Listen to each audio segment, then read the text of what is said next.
Hello दोस्तों, very good morning. स्वागत है आप सभी का हमारे अपने चैनल ऑनलाइन स्टडी पॉइंट में।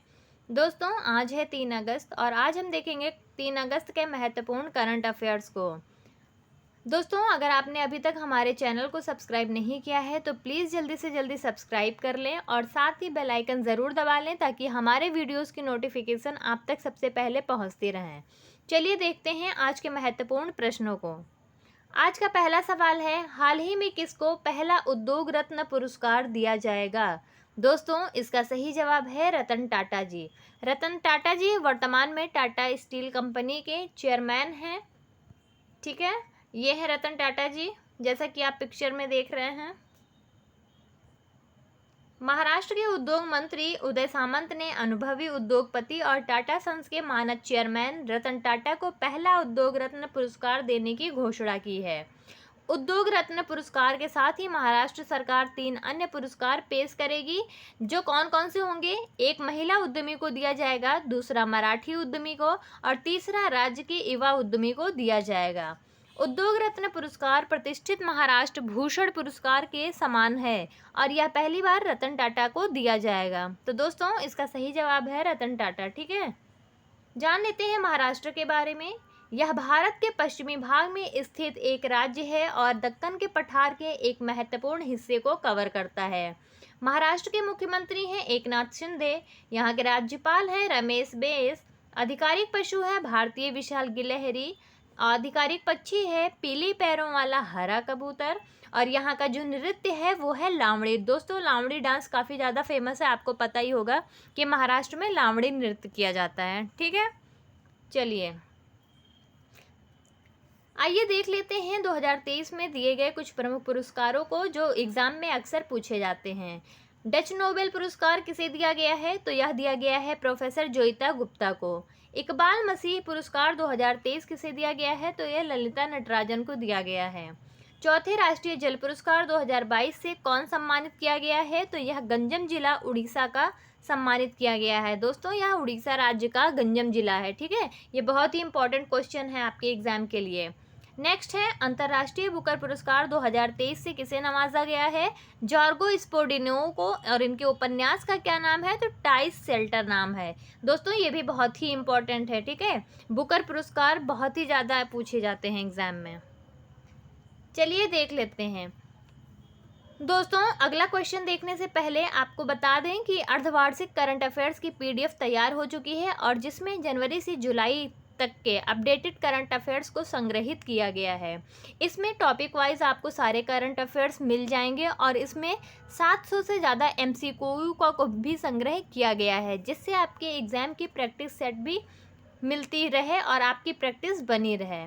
दोस्तों, इस PDF को प्राप्त करने के लिए नीचे दिए गए डिस्क्रिप्शन में लिंक पर जाकर आप PDF प्राप्त कर सकते हैं और इसकी प्राइस हमने बहुत ही नॉमिनल रखी है, जो है 59 रुपीज़, ताकि हम ज़्यादा से ज़्यादा छात्रों को इसे प्रदान कर उनके तैयारी में अपना सहयोग कर सकें। तो दोस्तों, अपनी तैयारी को बेहतर बनाने के लिए इस PDF को ज़रूर लें और कम समय में ज़्यादा अच्छे परिणाम पाने के लिए ज़रूर पढ़ें। चलिए देखते हैं दूसरा सवाल। हाल ही में किस राज्य ने पहले हाइड्रोजन उद्योग को मंजूरी दी है? दोस्तों, हाल ही में किस राज्य ने पहले हाइड्रोजन ईंधन उद्योग को मंजूरी दी है? इसका सही जवाब है झारखंड, ऑप्शन बी। 29 जुलाई 2023 को झारखंड के मुख्यमंत्री हेमंत सोरेन ने जमशेदपुर में देश के पहले हाइड्रोजन ईंधन से संबंधित उद्योग की स्थापना को मंजूरी दे दी है। दोस्तों, इस इकाई में 4000 से अधिक हाइड्रोजन IC इंजन, अज्ञेयवादी इंजन और 10,000 से अधिक बैटरी सिस्टम की क्षमता होगी, जिसके लिए लगभग 350 करोड़ का निवेश किया जा रहा है। तो इसका सही जवाब है झारखंड, जमशेदपुर। ठीक है, जान लेते हैं झारखंड के बारे में। इसकी राजधानी है रांची। मुख्यमंत्री हैं हेमंत सोरेन। राज्यपाल हैं CP राधाकृष्ण। राज्यसभा सीटें हैं यहाँ से 6 और लोकसभा सीटें हैं 14। यहाँ के आधिकारिक पशु की बात करें तो वह है भारतीय हाथी, पक्षी है एशियाई कोयल और वृक्ष है साल वृक्ष। ठीक है, चलिए देख लेते हैं 2023 में हुई भारत में पहली बार चीज़ों को। भारत की पहली पॉड टैक्सी सेवा कहाँ शुरू की गई है? तो यह शुरू की गई है उत्तर प्रदेश में। अंतर्राष्ट्रीय मल्टी मॉडल लॉजिस्टिक पार्क कहाँ शुरू किया गया है? यह जोगी घोपा असम में। भारत की पहली हरित विमानन ईंधन उत्पादन कहाँ पे हुआ है? तो यह पानीपत हरियाणा में शुरू किया गया है। भारत का पहला डिजिटल साइंस पार्क कहाँ पे बना है? तो यह केरला में बना है। दोस्तों ये बहुत ही इंपॉर्टेंट है, इन्हें विशेष रूप से आप याद रखिएगा। भारत का पहला डिजिटल साइंस पार्क कहाँ पे है? तो केरला में है। आइए देख लेते हैं तीसरे प्रश्न को। हाल ही में कौन माइक्रोसॉफ्ट इंडिया और दक्षिण एशिया के नए कॉरपोरेट वाइस प्रेसिडेंट के रूप में नियुक्त किए गए हैं? दोस्तों इसका सही जवाब है ऑप्शन डी, पुनीत चंदोक। ये है पुनीत चंदोक जी, जैसा कि आप पिक्चर में देख रहे हैं। माइक्रोसॉफ्ट ने पुनीत चंदोक को 1 सितंबर 2023 से माइक्रोसॉफ्ट इंडिया और दक्षिण एशिया के नए कॉरपोरेट वाइस प्रेसिडेंट के रूप में नियुक्त किया है। यह किससे पदभार ग्रहण करेंगे दोस्तों? तो यह अनंत महेश्वरी से अपना पदभार ग्रहण करेंगे और इनके कार्यात्मक जिम्मेदारियों को संभालने का दायित्व लेंगे। पुनीत ने AWS के लिए भारत और दक्षिण एशिया के व्यावसायिक विभाग का नेतृत्व करने के बाद माइक्रोसॉफ्ट में शामिल होने का निर्णय लिया है। दोस्तों इसका सही जवाब है पुनीत चंदोक। जान लेते हैं माइक्रोसॉफ्ट के बारे में। माइक्रोसॉफ्ट के संस्थापक हैं बिल गेट्स, पॉल एलन।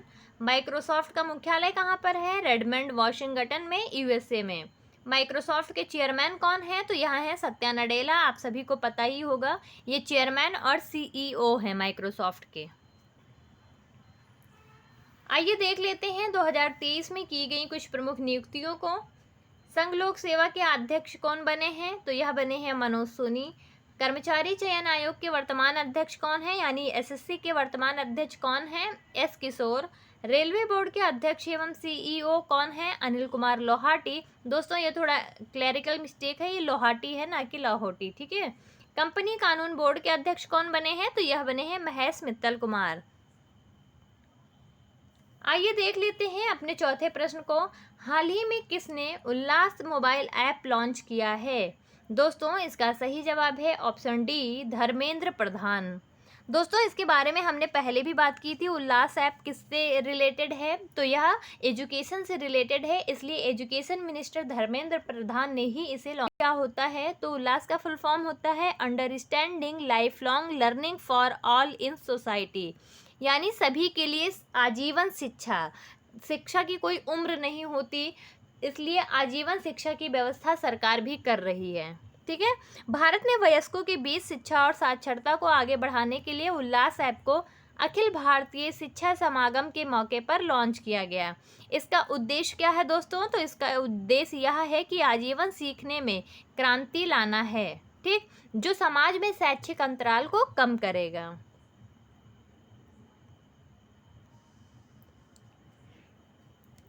शिक्षा मंत्री धर्मेंद्र प्रधान ने उल्लास ऐप लॉन्च किया और यह राष्ट्रीय शिक्षा नीति के तहत 30 जुलाई 2023 को प्रगति मैदान दिल्ली में आयोजित एक मंडपम में लॉन्च कार्यक्रम हुआ। कार्यक्रम के दौरान केंद्रीय शिक्षा मंत्री धर्मेंद्र प्रधान ने नया नारा जन जन साक्षर होने का भी पेश किया है, यानी सभी व्यक्तियों को शिक्षा पहुंचाई जाए, ठीक है। तो इसका सही जवाब है धर्मेंद्र प्रधान। यह पहल भारत सरकार द्वारा चलाए जाने वाले programme new India literacy programme 2022 से 2027 तक का पार्ट है, जिसमें सभी के लिए शिक्षा के सभी पहलुओं को शामिल किया जाएगा और यह राष्ट्रीय शिक्षा नीति 2020 के अनुरूप बनाई गई है। अगला प्रश्न देखने से पहले कुछ प्रमुख मोबाइल ऐप एवं पोर्टल्स को देख लेते हैं। धन डिलाइट ऐप किससे संबंधित है? धनलक्ष्मी बैंक से। अपना बांग्ला पोर्टल पश्चिम बंगाल से संबंधित है। इंश्योरेंस मॉल किससे संबंधित है? तो बजाज फाइनेंस लिमिटेड से संबंधित है। कोटक फिन किससे संबंधित है? तो यह कोटक बैंक से संबंधित है। तो दोस्तों इन प्रमुख मोबाइल ऐप्स एवं पोर्टल्स को भी याद रखिएगा। अगला सवाल है, हाल ही में अमेजन इंडिया ने किस झील पर पहला फ्लोटिंग स्टोर लॉन्च किया है? दोस्तों इसका सही जवाब है ऑप्शन बी, डल झील। ठीक है, डल झील कहाँ पर स्थित है? तो यह जम्मू कश्मीर में स्थित है। अमेजन इंडिया ने हाल ही में कश्मीर के श्रीनगर में डल झील पर अपना पहला फ्लोटिंग स्टोर लॉन्च किया है। यह ग्राहकों को विश्वसनीय और सुविधाजनक डिलीवरी सेवाएं प्रदान करने और छोटे व्यवसायों को लाभदायक कमाई के अवसरों का लाभ उठाने में सहायता करने के कंपनी के समर्पण के अनुसार बनाया गया है। अमेजन इंडिया का अंतिम मील डिलीवरी कार्यक्रम है जो स्थानीय स्टोर और व्यापार मालिकों के साथ मिलकर उनके स्टोर के 2 से 4 किलोमीटर के दायरे में कुशल उत्पाद डिलीवरी की सुविधा प्रदान करता है। इसका सही जवाब है दोस्तों डल झील, कश्मीर में। ठीक है, जान लेते हैं जम्मू कश्मीर के बारे में। जम्मू और कश्मीर अगस्त 2019 तक भारत का एक राज्य था, परंतु 31 अक्टूबर 2019, दोस्तों यहाँ पे थोड़ी सी क्लरिकल मिस्टेक है, ये 31 अगस्त नहीं है बल्कि 31 अक्टूबर है। 31 अक्टूबर 2019 को जम्मू और कश्मीर और लद्दाख नामक 2 केंद्र शासित प्रदेशों के रूप में विभाजित किया गया था। ठीक है, 31 अक्टूबर 2019। ठीक है,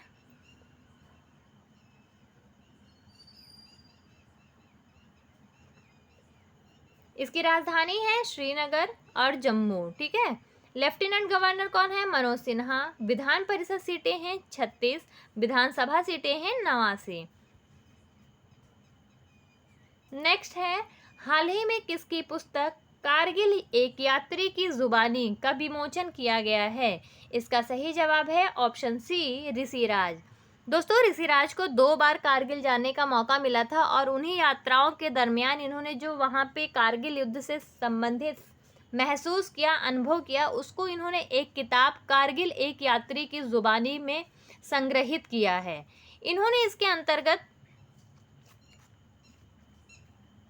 उन सैनिकों के साहस की कहानी बताई है जिन्होंने कारगिल युद्ध में दुश्मनों को मुंहतोड़ जवाब देते हुए भारत की एक इंच पर वापस कब्जा कर लिया और पूरी दुनिया को यह दृढ़ संदेश दिया कि जब राष्ट्रीय हितों की बात आती है तो भारतीय सेना किसी भी कीमत पर पीछे नहीं रहती है। और इन्होंने 21 किताबें लिखी हैं जिनमें से इनकी एक प्रमुख पुस्तक है कारगिल एक यात्री की जुबानी। भारतीय रक्षा मंत्रालय के राज्य मंत्री अजय भट्ट ने नई दिल्ली में कॉन्स्टिट्यूशन क्लब ऑफ इंडिया में प्रकाशित प्रभात प्रकाशन द्वारा प्रकाशित किताब और इलस्ट्रेशंस कारगिल एक यात्री की जुबानी का विमोचन किया है। यह किताब कारगिल युद्ध के शहीदों को श्रद्धांजलि अर्पित करती है। ठीक है, तो याद रखिएगा कारगिल एक यात्री की जुबानी किसके द्वारा लिखी गई पुस्तक है? तो यह ऋषिराज द्वारा लिखी गई पुस्तक है। देख लेते हैं 2023 में लिखी गई कुछ अन्य प्रमुख पुस्तकों को और उनके लेखकों को। कोर्टिंग इंडिया किसने लिखी है? नंदिनी दास ने। गांधी सियासत और सांप्रदायिकता किसने लिखी है? पीयूष बाबेल ने। इंडियाज वैक्सीन ग्रोथ स्टोरी किसके द्वारा लिखी गई है? तो यह डॉक्टर मनसुख मंडाविया के द्वारा लिखी गई है। As good as my word a memoir किसके द्वारा लिखी गई है? तो यह KM चंद्रशेखर के द्वारा लिखी गई है। अगला सवाल है, हाल ही में किस राज्य में राष्ट्रपति ने डिवाइन लाइट हाउस की आधारशिला रखी है? दोस्तों इसका सही जवाब है ऑप्शन ए, उड़ीसा।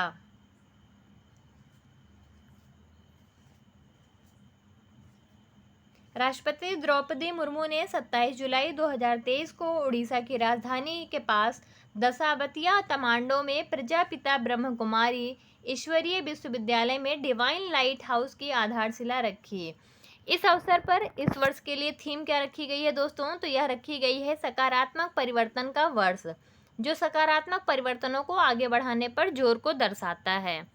तो डिवाइन लाइट हाउस कहाँ बनाया जा रहा है? ये उड़ीसा में बनाया जा रहा है, दशावतिया जगह पे। ठीक है, जान लेते हैं उड़ीसा के बारे में। इसका गठन हुआ था 1 अप्रैल 1936 को। इसकी राजधानी है भुवनेश्वर। इसके राज्यपाल हैं गणेशी लाल। मुख्यमंत्री हैं नवीन पटनायक। यहाँ से राज्यसभा सीटें हैं 10 और लोकसभा सीटें हैं 21।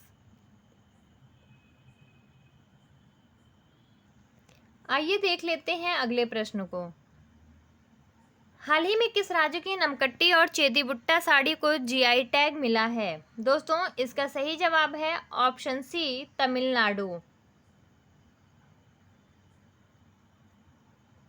तमिलनाडु की जदेरी नामकट्टी, कन्याकुमारी मैटिकेला और चेदीबुट्टा साड़ी को चेन्नई में भौगोलिक संकेत प्रदान किया गया। दोस्तों, नामकट्टी क्या है? यह जदेरी विलेज के लोगों के द्वारा बनाया जाता था और यह एक खाद्य पदार्थ है। कन्याकुमारी के मैटिकेला को और चेदीबुट्टा क्या है? साड़ी है। दोस्तों, भौगोलिक संकेत क्या होता है? तो भौगोलिक संकेत से तात्पर्य उस संकेत से है जो किसी विशेष क्षेत्र में पाए जाने वाले उत्पाद या किसी पर्टिकुलर प्रोडक्ट को जो एक विशेष क्षेत्र में ही पाया जाता है उसको हम एक संकेत प्रदान करते हैं कि उस उत्पाद पर उसी क्षेत्र का अधिकार है या एकाधिकार है। ठीक है, तो उसको हम जीआई टैग के नाम से जानते हैं।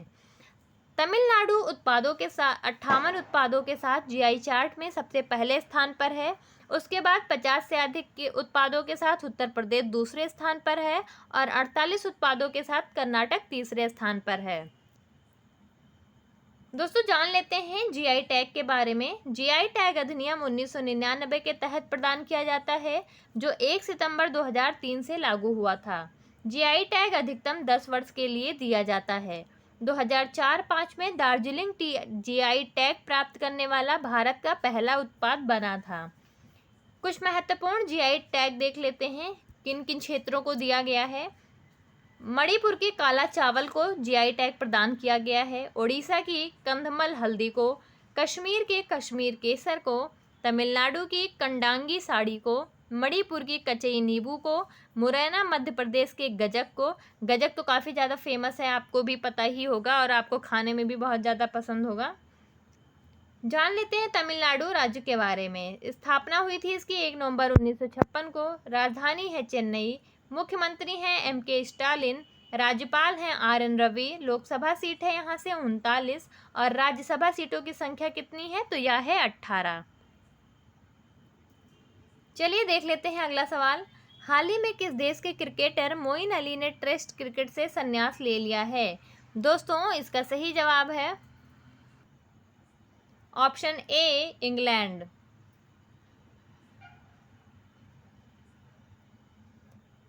ये है मोइन अली जी, जैसा आप पिक्चर में देख रहे हैं। इंग्लैंड के ऑलराउंडर मोइन अली ने एशेज सीरीज के अंतर्गत अपने टेस्ट क्रिकेट से संन्यास की पुष्टि कर दी है। वह अन्य क्रिकेट फॉर्मेट में खेलेंगे। इंग्लैंड टेस्ट कप्तान बने स्टोक्स के अनुरोध पर उन्होंने एशेज सीरीज खेली, लेकिन सितंबर 2021 में उन्होंने टेस्ट क्रिकेट से संन्यास ले लिया था। उन्होंने 68 टेस्ट मैचों में इंग्लैंड के लिए खेलते हुए 204 विकेट लिए हैं और 3094 रन बनाए हैं।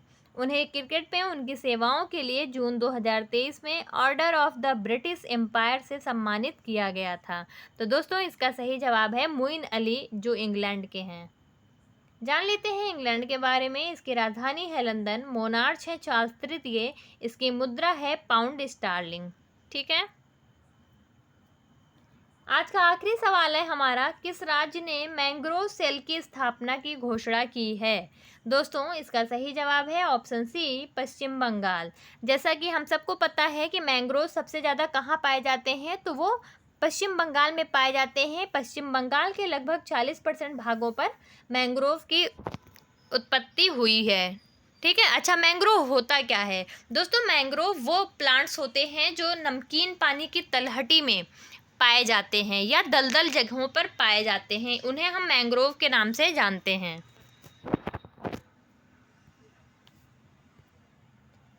पश्चिम बंगाल, जो भारत में लगभग 40% मैंग्रोव वनों का घर है, मैंग्रोव पारिस्थितिकी तंत्र के संरक्षण के लिए अंतर्राष्ट्रीय दिवस के अवसर पर राज्य में एक मैंग्रोव सेल की स्थापना की घोषणा की है।